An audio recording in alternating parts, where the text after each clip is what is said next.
નમસ્કાર ખેડૂત મિત્રો, હું કાવેરી શીર્ષમયભાઈ ચિંતનભાઈ પટેલ છું.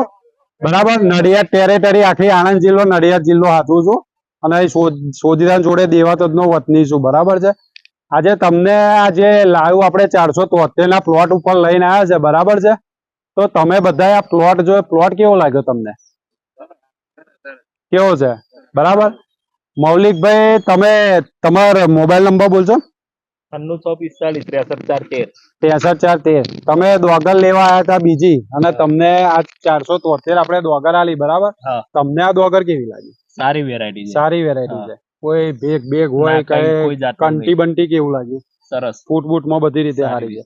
જે મેં તમને કદાચ વિડીયો બતાવ્યા હતા ત્યાં બેહીને સમજાયા હતા એ પ્રમાણે દોગર છે કે નહીં એમ કહો. બરાબર છે. આ અમે કેટલા લોકોએ કાવેરી કરી છે દોગર? તમને કદાચ આ જે દોગર કરી છે એમને બધા પૂછીશ કે દોગર કેવી લાગી કાવેરીની. કોઈ બી કદાચ વેરાયટી કરી કેવી લાગી? સારી છે. અને આ 473 નો પ્લોટ જોવો છો બધા. બરાબર છે. તમે કદાચ બીજા ગામમાં કેટલા આયા હશે. બરાબર છે. તમે બધા જે પ્લોટ જોવો છો એ બધાને પૂછું છું કે તમને આ પ્લોટ જોઈને કેવું લાગ્યું ભાઈ? તમને બધા પ્રોડક્શન આવે એવું લાગ્યું?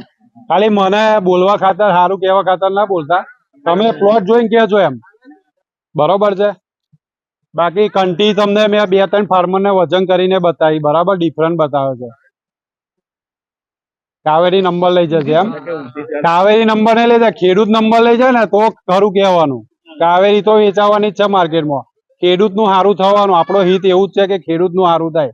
બરાબર છે. બાકી બધી વેરાયટીઓ દરેક કંપનીઓ વેચે જ છે, પણ ખેડૂતને પહેલું શું આવવું જોઈએ કે પ્રોડક્શન આવવું જોઈએ. ખેડૂતને સૌથી વધારે જરૂર છે ને પ્રોડક્શન ની જ જરૂર છે. બરાબર. એ આવે તો જ કહેવાય કે ભાઈ દોગર પાકી આપણે એમ. પણ તમને આ બધા પ્લોટ પર જોયો તમે બધા તો તમે એકવાર કહેશો બધા કે કેવું લાગ્યું તમને એમ. બરાબર. સારી લાગી બધા? એક વાર ખાલી હાથ ઊંચો કરીને કાવેરી 3 વાર બોલું ને તો કાવેરી 473 બોલવાનું તમારે. બરાબર. કાવેરી કાવેરી કાવેરી.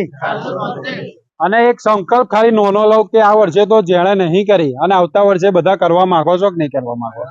કરવાની છે. બરાબર છે. અને કદાચ જે નહીં આવે ખેડૂતોને કહેશો કે કાવેરી કરવી. બરાબર છે.